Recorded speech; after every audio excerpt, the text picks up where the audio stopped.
Now, baby, how are you? She replied, I'm fine, I'm fine, I'm fine. And I said, that's true.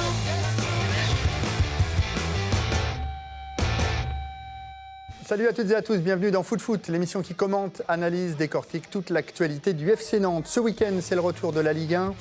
Après la trêve internationale, les Canaries se rendent à Lorient pour le derby entre deux clubs en grande difficulté. Tout ce qu'il faut savoir sur ce match, on en parle dans la prochaine demi-heure. Ils étaient 4 joueurs de l'effectif nantais en sélection. Les espoirs français et polonais Dubois et Stepinski et les internationaux vénézuéliens et danois Vizcarrondo et Thomsen. Quel bilan dressé de cette coupure internationale? Eh bien, on va en parler avec nos invités aujourd'hui. Olivier Thomas, qu'on connaît Bonjour. bien parce que vous avez joué au FC Nantes et vous êtes désormais agent de joueur. Bonjour Olivier. Bonjour. Et Frédéric Happ, journaliste de l'agence France Presse. Bonjour Frédéric. Bonjour Olivier. On commence avec vos coups de cœur, coups de gueule, messieurs, c'est parti.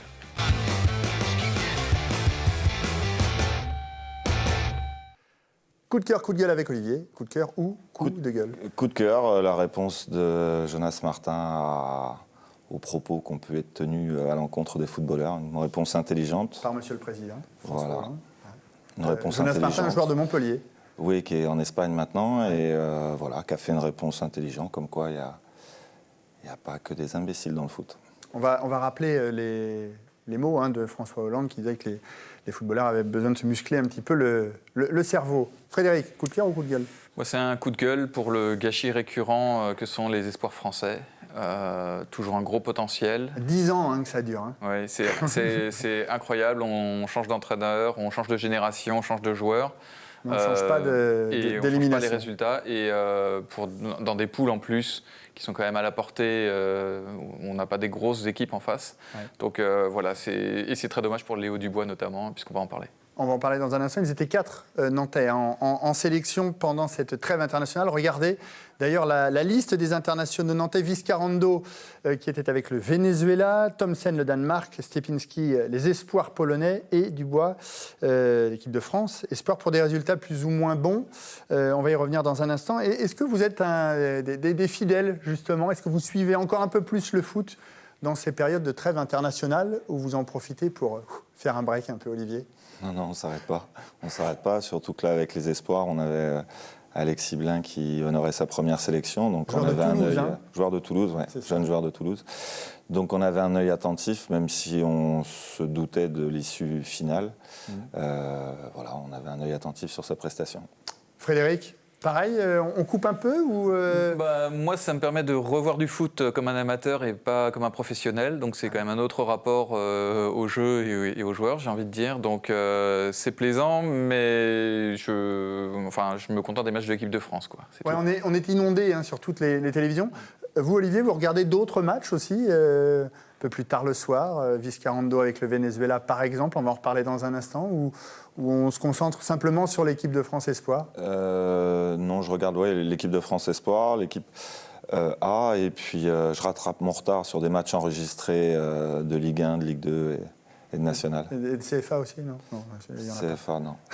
Alors, parmi les internationaux, bien, il y avait Marius Stepinski, l'attaquant nantais, qui s'est signalé d'ailleurs en marquant un but. Et de quelle manière? Regardez le but inscrit par Marius Stepinski. C'était contre le Monténégro, une victoire 6-0 avec ce petit ballon, hop, en pleine Lulu. Buteur face à Bastia, buteur là avec la sélection Espoir. Frédéric, ça peut être la période déclic pour Marius Stepinski? Oui, gros début de saison pour lui. Une intégration réussie pour l'instant à Nantes, ce qui est une bonne chose pour le FC Nantes. Heureusement qu'il est là. Et en sélection Espoir, il cartonne parce qu'il avait marqué aussi au match précédent. Donc, non, c'est bien. Et espérons maintenant que ça va aider le FC Nantes à résoudre ses problèmes offensifs. Les avis diffèrent justement depuis le début de la saison sur les prestations de Marius Stepinski. Vous en pensez quoi, vous, Olivier? Je pense qu'il y a un besoin, il y a un temps d'adaptation nécessaire. Ouais. Il est jeune, on le championnat, rappelle, 21 voilà. ans, Marius Stepinski. Mais quand on le voit inscrire ce genre de but, on peut dire que... On peut penser que sa confiance, la confiance est là et que ça va lui donner tout ce qu'il faut pour réussir. Frédéric, pareil, vous qui avez vu les matchs Oui, du FC Nantes. On va le voir d'ailleurs sous le maillot nantais, on a quelques images. Que ses coéquipiers aient du mal à le trouver ou qu'il ait du mal à se positionner ou que ce soit encore balbutiant par moment, c'est bien normal. Maintenant, les chiffres parlent pour lui quand même, c'est 2 buts. Ça aurait pu faire 3 s'il avait donné la victoire à Nancy, ça c'est un peu le côté négatif. Mais voilà, à son âge, c'est pas facile et je pense que c'est plutôt porteur d'espoir. Dans un secteur où Nantes a vraiment besoin de monde. Olivier, c'est un joueur qui vous plaît, vous en tant qu'agent de joueur. Est-ce que on remarque qu'il y a quand même, il est un petit peu au-dessus du lot malgré sa jeunesse? Oui, on voit que c'est un joueur qui a beaucoup de qualité. Et après, le souci c'est toujours compliqué de s'adapter à la Ligue 1 française. Mais pour l'instant, je pense qu'il a les qualités pour aider le FC Nantes. Ouais. On a pu voir, lire, entendre des comparaisons avec notamment Philippe Djordjevic. Vous avez joué avec Philippe Djordjevic à Nantes. Est-ce que on sent qu'il y a quelque chose qui ressemble à l'attaquant serbe du FC Nantes, qui est le dernier grand buteur qu'ait connu le FC Nantes? Oui, le point fort de Philippe, c'était son placement et son efficacité devant le but. On retrouve un peu ça, peut-être une dominante technique un peu plus importante chez lui, mais oui, il a des qualités pour s'imposer, c'est sûr. Alors, du côté des espoirs français, on l'a dit tout à l'heure, Léo Dubois, lui, a joué ses premières minutes face à la Géorgie en match amical. Il n'a pas joué face à l'Irlande et malgré la victoire française 3-0, les Français sont éliminés pour l'Euro 2017. Est-ce que ce n'est pas un peu frustrant pour Léo Dubois? Il a 22 ans. Donc c'était une des dernières fois où il pouvait être appelé avec l'équipe de France Espoir, mais d'aller comme ça, de faire quelques minutes, ou est-ce que c'est la cerise sur le gâteau finalement, Olivier, de connaître un petit peu l'équipe de France Espoir? Je pense qu'il n'y a aucun doute là-dessus. Ça ne peut pas être frustrant d'aller en Espoir, quoi. Mais de se dire qu'après, c'est fini, quoi. Ah ouais, il y a la déception à la fin, après le match de l'Irlande. Maintenant, c'est venu des mauvais résultats qu'ils ont fait avant. Mais non, je pense que pour son expérience personnelle, pour sa progression, c'est fantastique pour lui de pouvoir être avec ce groupe-là et faire ces matchs-là. Puis ce qui est important, c'est qu'il a eu les équipements. Il a touché les équipements, comme disait Lilian Thuram. Pour son musée personnel. Exactement. Alors, Nicolas Thomsen lui a écourté un petit peu son séjour avec l'équipe danoise, puisqu'il avait problème au genou. Avez-vous été surpris de le voir sélectionné d'ailleurs avec l'équipe danoise? Lui qui n'a pas fait forcément un très très bon début de saison avec le FC Nantes. Frédéric? Je ne connais pas suffisamment le football danois pour connaître les alternatives à Nicolas Thomsen. Ils ont perdu contre la Pologne notamment, 3-2 dans les matchs de qualification. Là, il n'a pas pu jouer à cause d'une gêne au genou, qui n'est pas grave puisqu'il s'est entraîné normalement depuis lundi avec Nantes. Oui, c'est sûr que sur les performances à Nantes, on se demande maintenant... même René Girard continue à avoir confiance en lui. Il disait encore ce matin qu'il trouvait les gens très sévères à son égard et qu'il faut leur laisser de temps. S'attendait des adaptations plus rapides que d'autres. Je pense que la marge de progression est évidemment énorme avec Nantes, mais un joueur qui a été observé aussi longtemps ne peut pas être mauvais. Donc j'espère qu'on verra ses qualités bientôt. Ouais, on l'avait vendu, voire survendu, Olivier, ce joueur, Nicolas Thomsen. Il est décevant un petit peu sur ce début de saison. C'est comme Stepinski, il faut lui laisser le temps de s'adapter. Il vient d'un championnat qui est complètement différent du nôtre. Donc il y a besoin de ce temps d'adaptation. Je pense que son sélectionneur, s'il l'a pris malgré les performances en demi-teinte au FC Nantes, c'est qu'il a confiance en lui et qu'il a toutes les qualités pour être au plus haut niveau. Donc il faut être patient. Alors c'est pas simple d'être patient, mais il faut l'être un petit peu avec les joueurs étrangers. Ouais. Enfin, Osvaldo Vizcarrondo, alors suspendu pour le match face à Lorient, et qui a traversé l'Atlantique pour aller jouer face à l'Uruguay et au Brésil. Il n'a finalement joué que 65 minutes face à l'Uruguay. La raison, regardez les images. Avec ce long ballon, et puis alors c'est avec Suarez qu'il s'entreprend là. Voilà, il y a faute. Il y a deuxième carton jaune. On va la revoir plus clairement, cette faute. Deuxième carton jaune pour Osvaldo Vizcarrondo. Bien sûr, qui vient dire à monsieur l'arbitre que Suarez en a rajouté des tonnes, mais ça fait quand même carton rouge. On va la revoir, la faute. Je me tourne vers l'ancien défenseur. Il y avait autre chose à faire ou pas, Olivier, là? Expliquez-nous. Oui, parce qu'il est dos au ballon. Il ne regarde même pas le ballon. Il tient juste le joueur. Il ne regarde même pas le ballon. Suarez en rajoute pas mal quand même sur le coup. Ouais, mais enfin bon, le joueur rentre dans la surface. Faut le lâcher. Et le plus important, c'est le ballon. Lui, il s'est concentré que sur le joueur. Donc c'est normal, la sanction est logique. On peut presque aussi se demander l'intérêt de faire ce genre de faute à 2-0 contre soi. Ouais. Ils ont perdu 3-0 finalement contre l'Uruguay. Oui, à 0-0, à 5 minutes de la fin. Pourquoi si c'est pas. pour sauver le point du match nul, à la limite. Mais là, bon, j'avoue que c'est quand même... c'est même pas très intelligent. Alors, il va revenir, Osvaldo Vizcarrondo à Nantes, bien évidemment. On sait que c'est toujours compliqué pour lui après les trêves internationales.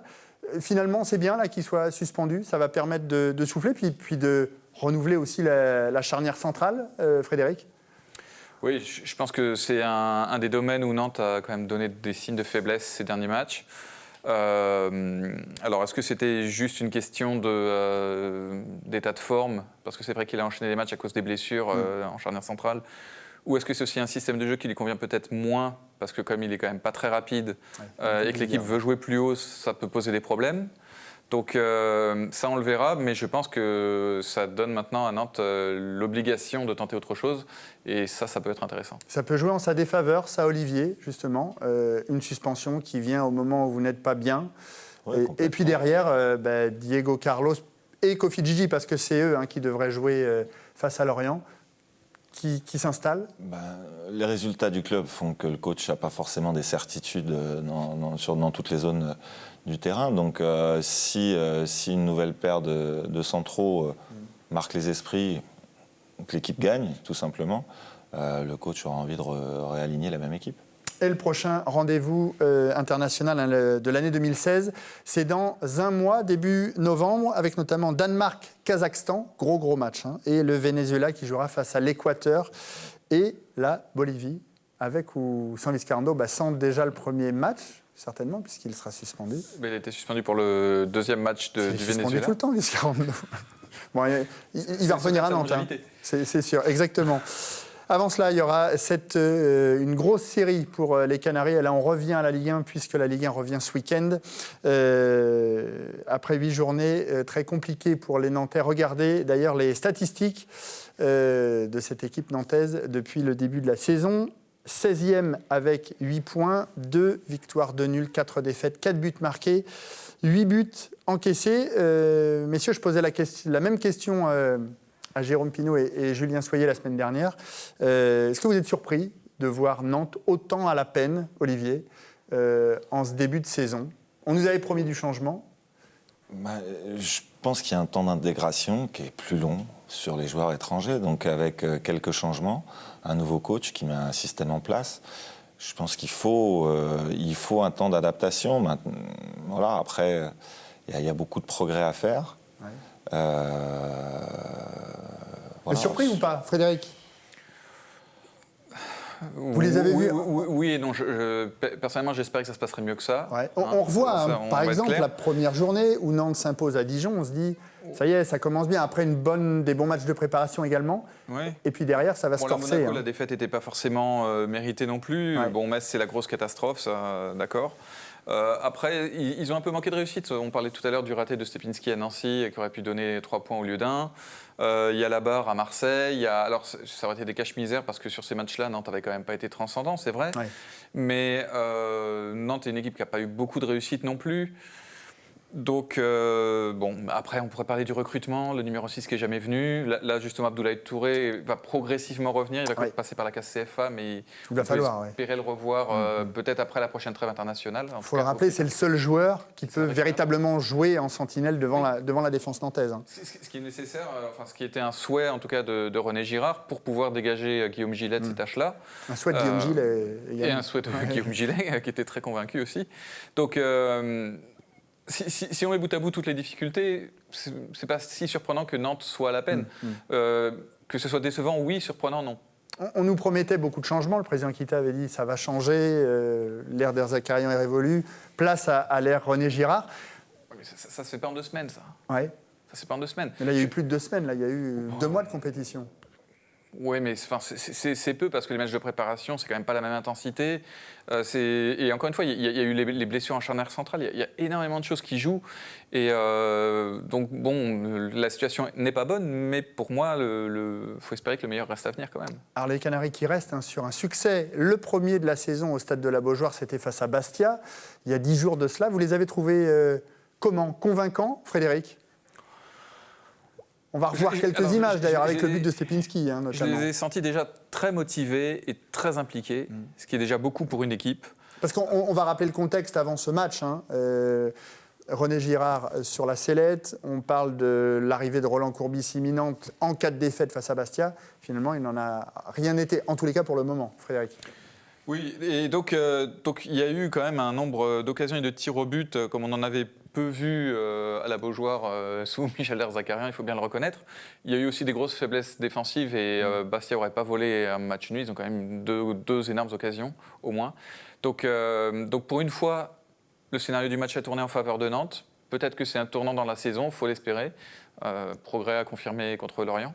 Est-ce que la trêve est arrivée au bon moment, cette trêve internationale finalement? On dit toujours, c'est bien, on finit sur une victoire. C'est ce qu'a dit René Girard ce matin, ça nous laisse le temps de travailler. Mais là, ils enclenchent une nouvelle dynamique et ils sont coupés dans leur élan, Olivier. Non, Vous avez vécu ça en tant que joueur? Oui, probablement. Vous vous en souvenez plus, ça fait tellement longtemps. Voilà, ouais, c'est ça. Mais ouais, non, c'est toujours agréable de partir sur une victoire parce que voilà, ça vous met le baume au cœur, vous travaillez correctement pendant 15 jours et vous avez envie d'y retourner. Même s'il y a des absents, on a parlé, c'était 4 joueurs, en plus c'est 4 joueurs de l'effectif, vraiment des titulaires en puissance. 4 joueurs sur 24, 25, ça va encore, quoi. C'est pas... Il reste encore du monde pour bosser. Et voilà, moi je les ai trouvés convalescents. Pour une fois, les éléments ont tourné en leur faveur. La Beaujoire, qui peut être un énorme soutien, peut être aussi une source de stress pour eux. Et voilà, petit à petit, se contenter de ça et continuer de travailler pour progresser et puis refaire de la Beaujoire une terre imprenable. Alors, pour le match de Bastia, il y avait une grosse ambiance, hein, Frédéric. La Tribune Noire et la Brigade Loire, pour le coup, a poussé ce qui n'avait pas été le cas face à Metz. Hein. Oui, alors après, la Tribune Noire est toujours aussi un petit peu dans un jeu ambigu, je dirais, vis-à-vis du président Kita. Donc, quand l'entraîneur n'est pas bien avec le président, tout d'un coup, ça devient la star. Donc, on a senti, c'est vrai, le public très, très derrière son équipe. Mais il en a besoin et je pense qu'il y a un moment, effectivement, parce que depuis l'annonce de l'arrivée de René Girard, il y a toujours eu une sorte de malaise et de non-dit. Voilà. Donc, je pense que, comme le disait Olivier, Nantes a besoin même de petites victoires comme ça, d'engranger de la confiance, de la sérénité surtout, pour pouvoir travailler, mettre les choses en place. Moi, je trouve qu'on commence à voir comme une esquisse de ce que veut René Girard sur le terrain. Faut les encourager dans ce sens-là, parce que ça a l'air quand même un peu plus, ouvert et spectaculaire que ce qu'on voyait avant. Donc, faudrait pas tuer dans l'œuf ce petit regain de jeu. Alors regardez justement le programme qui attend les Canaries jusqu'à la prochaine trêve internationale, jusqu'à début novembre, avec donc ce déplacement à Lorient, la venue de Rennes, et entre-temps il y aura eu le 16e de finale de Coupe de la Ligue face à Angers, le déplacement à Nice et la réception de Toulouse, ce sera le 5 novembre. 5 matchs en 3 semaines. Là, René Girard va avoir l'obligation aussi de faire tourner. Ou est-ce que dans un cas comme ça, où une équipe s'est imposée face à Bastia, il faut faire confiance aux mêmes, Olivier? Il faut refaire confiance aux mêmes, ou en tout cas ceux qui jugent les plus compétitifs. Après, on a une période de l'année où les joueurs peuvent très bien enchaîner ces 5 matchs. Sans doute, il fera tourner un petit peu sur la Coupe de la Ligue, même si ça reste un match à domicile, donc il faudra le gagner. Mais je pense que les joueurs sont aptes à enchaîner 5 matchs en 3 semaines sans aucun problème. Une série qui débute par ce déplacement à Lorient. On a l'impression, quand on regarde le programme, c'est à Lorient que Nantes peut finalement, et surtout que Moukanjo, vous me disiez, Frédéric, l'attaquant lorientais sera absent. On a l'impression que c'est là-bas qu'ils peuvent réussir un coup. Est-ce que vous partagez? Je pense que sur les 3 premiers, il y a des points à prendre. Rennes, loin de ses bases, ça n'a pas été terrible jusqu'ici. Angers, c'est costaud, mais c'est toujours âpre, mais c'est toujours serré aussi. Donc l'important, je pense, à Lorient, c'est d'abord que dans le contenu, ce soit bon.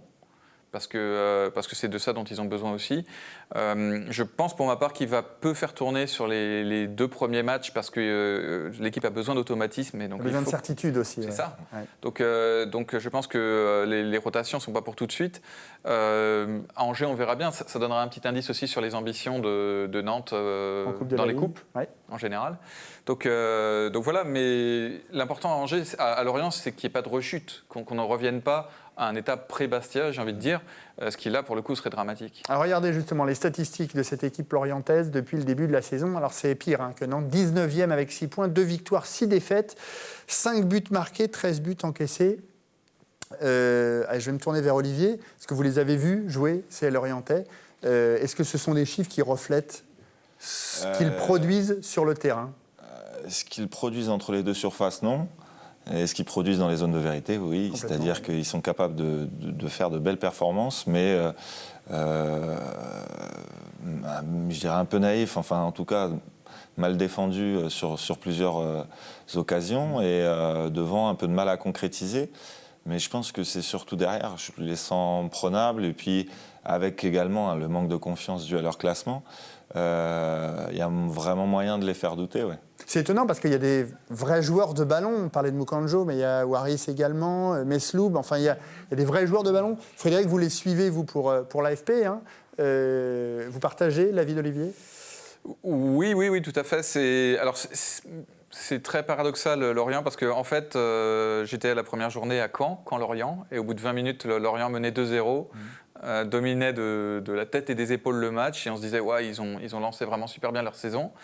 Et il y a eu une expulsion, ils ont pris 3 buts. Le match chez Bastia, suivant à domicile, ça a été la catastrophe. Ils ont pris des cartons rouges idiots, ils ont pris des buts. Et tout s'est mal enchaîné, ils se sont retrouvés avec 4 défaites. Mais c'est quand même une équipe qui a battu Lyon. Faut pas l'oublier. Avec là, pour le coup, même si Lyon s'est créé beaucoup d'occasions à un énorme gardien, moi, je pense que les chiffres ne reflètent pas ce dont ils sont capables, mais c'est vrai qu'ils ont quand même quelques petits chantiers à régler avant. Ouais. Attention à cette équipe lorientaise, parce que les 2 victoires, vous l'avez dit, Lyon et Lille, mais Bastia et Nancy également sont venus gagner au Moustoir. Il y a vraiment 2 visages dans cette équipe lorientaise aussi à domicile, c'est ça? Oui, puis à Nice, ils n'ont pas fait un mauvais match. En tout cas, on peut dire. Ils perdent 2 buts à 1. Hein, ils perdent 2 buts à 1. Ouais. Ils étaient revenus à 1-1, ils touchent la barre. Et puis finalement, Balotelli. Ce but de Balotelli. Donne la victoire à Nice. Donc c'est une équipe qui, à mon avis, monte en puissance. Et donc, à Nantes, de les faire douter et éventuellement de les faire retomber dans leur travers. Mais ce sera un match ouvert et assez indécis. Dans quel secteur du jeu ils sont les plus à craindre, finalement? En défense, c'est plutôt faible. Devant, ça peut, si ça sourit, ça peut être dangereux, très dangereux, Olivier? Ouais, je pense que milieu et devant, il y a un collectif qui sait mettre hors de position les défenseurs adverses. Donc c'est être concentré dans ce qu'on fait et vraiment attentif, ne pas se laisser endormir. Et après, effectivement, surveiller Waris, qui est un vrai poison, qui est capable de faire la différence. Mais ils vont être obligés de produire du jeu, ils vont laisser un peu d'espace. Et je pense que Nantes en contre. Et je pense que pour moi, Lorient, défensivement, un peu juste. Même s'ils ont un gardien qui a toujours des stats phénoménales, mais je pense qu'il y a un coup à faire. Ouais. Un petit pronostic, messieurs, le jeu des pronostics, il reste 2-3 minutes avant la fin de cette émission, puis on parlera de ce qui les attend. Frédéric? Moi, je rêve d'un beau match, je verrais bien un 2-2, ce serait bien. Ça serait bien, il y aurait des buts. Il n'y avait pas eu l'an passé, mais Nantes s'était imposé l'année d'avant, 2-1. Olivier? Alors, je tiens à le souligner. Comme je me trompe à chaque fois dans mes pronostics. On a tout enregistré. On a tous vos pronostics. Ami Nantais, sachez-le. 2-1 pour Lorient. Après Lorient, 2-1 pour Lorient. Ok, je note. Après Lorient, il y aura ce 16e de finale de Coupe de la Ligue. Est-ce que cette compétition aussi peut permettre à Nantes de repartir du bon pied en cas de victoire, bien évidemment, en cas de qualification? Je dirais que tout dépendra des résultats contre Lorient et Rennes. Si Nantes s'est donné un peu d'air en championnat, ils auront l'esprit plus libre pour la Coupe. Moi, j'ai peur que s'ils ne marquent pas suffisamment de points contre Lorient ou Rennes, et suffisamment de points, je ne sais pas combien ce serait, mais à mon avis plus de 2, ils auront tendance quand même, même inconsciemment, à se préserver pour le championnat. Et puis derrière, il y aura Rennes, déplacement à Nice, réception à Toulouse. Avec ce qu'on a vu les Nantais faire depuis le début de la saison, est-ce qu'on peut être confiant, finalement? Parce qu'il y a du mieux, c'est ce que vous disiez clairement, Frédéric. Pour moi, il n'y a pas matière à être alarmiste. Maintenant, il ne faut pas non plus... faut être lucide sur les manques encore en termes de jeu de Nantes et les progrès qui sont encore à réaliser. Mais on n'est qu'à 8 journées Donc ça va, il y a encore 90 points à prendre. Il n'y a pas le feu à la maison. On s'affole un peu pour rien, Olivier, ou pas? Moi, je suis persuadé. Nous, les journalistes. Non, mais Et les il y a supporters un également, et les classement, observateurs, il y a ouais. les buts marqués, il y a quelques inquiétudes à avoir. Maintenant, moi, je pense que Nantes-Rennes sera un vrai tournant. Je le vois bien, vraiment comme un match qui sera référence pour les Nantais et qui va les lancer dans la suite positive. Eh ben, écoutez, on va croiser les doigts. On a vu rapidement également bien le programme de cette 9e journée. On peut peut-être le revoir rapidement avec notamment Toulouse, Monaco, Nice, Lyon et Rennes, Bordeaux. Une 9e journée qui se terminera par Marseille-Metz dimanche soir. Merci à tous les deux, Olivier, Frédéric. Merci à Nico, Glenn, à Dany, Adrien, dont c'était la première dans mon oreille. Merci Adrien. Vous pouvez nous suivre sur les réseaux sociaux, Facebook, Twitter et bien évidemment le site internet telenantes.com. On se retrouve la semaine prochaine et on sera du côté du Croisic avec Bruno Baroncelli dans le club du FC Côte Sauvage. Oui, mesdames, messieurs, on vous attend là-bas jeudi prochain. Très bonne fin de semaine à tous. Salut.